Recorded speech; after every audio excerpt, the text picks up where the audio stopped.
ഏകദേശം ഒരു ദിവസം 70 ലക്ഷം ആൾക്കാരാണ് മുംബൈ ലോക്കൽ ട്രെയിനിൽ ട്രാവൽ ചെയ്യണം. വിശ്വസിക്കാതിരി പാടാണെങ്കിലും ഒരു വട്ടമെങ്കിലും നിങ്ങൾ ലോക്കൽ ട്രെയിനിൽ കയറിയിട്ടുണ്ടെങ്കിൽ അത് വിശ്വസിക്കും. അമ്മാതിരി തിരക്കാണ്. മുംബൈയിൽ എവിടെ പോണെങ്കിലും ലോക്കൽ ട്രെയിൻ തന്നെയാണ് ബെസ്റ്റ് ഓപ്ഷൻ. അഫോർഡബിൾ ആണ്, ഫാസ്റ്റ് ആണ്. ഓരോ മിനിറ്റിലെ ട്രെയിൻ ഇങ്ങനെ വന്നുകൊണ്ടിരിക്കും. മുംബൈ കാണാൻ ഫസ്റ്റ് പോയത് CSMT റെയിൽവേ സ്റ്റേഷന്റെ അവിടെ ഉണ്ടാവും. അവിടുത്തെ റെയിൽവേ സ്റ്റേഷൻ കാണാൻ തന്നെ പ്രത്യേക ഭംഗി. രാവിലെ തന്നെ ബ്രേക്ക്ഫാസ്റ്റ് ഒന്നും കഴിക്കാത്തതുകൊണ്ട് നേരെ അറം വടാപ്പായി പോയിട്ട് ഒരു വടാപ്പാവ് 25 രൂപ കൂട്ടാ. നല്ല ടേസ്റ്റ് ആണ്. നിങ്ങൾ മുംബൈ പോണെങ്കിൽ മസ്റ്റ് ട്രൈ ആയിട്ടാണ്. എന്നിട്ട് അതിന്റെ അടുത്ത് തന്നെ ഒരു കരിമ്പിൻ ജ്യൂസിന്റെ കടയുണ്ട്. 30 രൂപക്ക് ജംബോ ഗ്ലാസും. നല്ല ലാഭം ഉണ്ടാവും മുംബൈയിൽ കരിമ്പിൻ ജ്യൂസ്. എന്നിട്ട് അങ്ങ് ഗേറ്റ് വേ ഓഫ് ഇന്ത്യ കാണാൻ പോകാന്ന് വിചാരിച്ചു. CSMT ഏകദേശം 2.5 കിലോമീറ്റർ ഉണ്ട് ഗേറ്റ് വേ ഓഫ് ഇന്ത്യയിലേക്കും താജ് ഹോട്ടലിലേക്കും. പോണ വഴിയിൽ മുംബൈന്റെ വേറെ ലെവൽ ബ്യൂട്ടിയാണ്. എല്ലാം പഴയ ബിൽഡിങ്ങും കുറെ ഫോട്ടോ എടുക്കാൻ പറ്റുന്ന സ്ഥലമൊക്കെ ഉണ്ട്. നടന്ന് അങ്ങനെ താജ് ഹോട്ടലിന്റെ അവിടെ എത്തി 2-3 ഫോട്ടോയും വീഡിയോ ഒക്കെ എടുത്തിട്ട് നേരെ പോയത് ബഗ്ദാദി റെസ്റ്റോറന്റിലാണ്. കഴിഞ്ഞ പ്രാവശ്യം വന്നപ്പോൾ ഞാൻ ഇവിടുന്ന് കഴിച്ച ആ ടേസ്റ്റ് ഇപ്പോഴും വായിലുള്ളതുകൊണ്ടാണ് ഞാൻ പിന്നെയും പോയത്. അവിടുത്തെ സ്പെഷ്യൽ റൊട്ടിയും മട്ടൻ ബിരിയാണിയും മട്ടൻ നിഹാരിയായിട്ട് പറഞ്ഞ മട്ടൻ നിഹാരിയും കുട്ടി ആ റൊട്ടി കഴിക്കണം മോനെ. കിടിലൻ ടേസ്റ്റ് ആണ്. ബിരിയാണി ഒരു ആവറേജ് ടേസ്റ്റ് ആയിരുന്നു. എന്നിട്ട് അങ്ങനെ നേരെ പോയത് ചോർ ബസാറിലോട്ടാണ്. കുറെ കേട്ടിട്ടുണ്ട് ചോർ ബസാറിനെ പറ്റി, പക്ഷെ ഇതുമായിട്ട് പോയിട്ടില്ല. അപ്പൊ ഒന്ന് പോയി നോക്കിയേക്കാന്ന് വെച്ച് പോയി. പിന്നെ നിങ്ങൾക്ക് പോകാൻ പ്ലാൻ ഉണ്ടെങ്കിൽ നിങ്ങളുടെ മൊബൈൽ ഫോണൊക്കെ സേഫ് ആക്കി വെച്ചിട്ട് പോകണം. അവിടെ കുറെ ഇലക്ട്രോണിക് ഡിവൈസ് ഉണ്ട് യൂസ് ചെയ്താൽ. പിന്നെ ഷർട്ട് ഉണ്ട് 50 രൂപക്ക്. പിന്നെ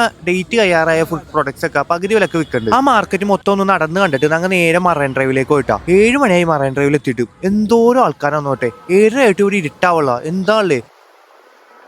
എന്നിട്ട് മറൈൻ ഡ്രൈവിന്റെ അടുത്ത് തന്നെ റുസ്തോമാൻകോ എന്ന് പറഞ്ഞ ഒരു ഐസ്ക്രീം കടയുണ്ട്. വേഫിൽസിന്റെ ഇടയിൽ ഐസ്ക്രീം ഒക്കെ വെച്ചിട്ട് അവിടെ പോയി 2-3 ഐസ്ക്രീം ഒക്കെ കഴിച്ചിട്ട് നേരെ റെയിൽവേ സ്റ്റേഷനിലേക്ക് നടന്നിട്ട് പോണേക്ക് രാത്രിത്തെ ഫുഡായിട്ട് ഒരു ജംബോ ഗ്ലാസ് കരിമ്പൻ ജ്യൂസും കുടിച്ചു. ഇനി ഞങ്ങൾ അജന്ത എല്ലോറ കേവ്സ് കാണാൻ വേണ്ടി ഔറംഗാബാദിലോട്ട് പോകണേ. അപ്പൊ അവിടുത്തെ വിശേഷങ്ങളായിട്ട് അടുത്ത വീഡിയോ കാണാം.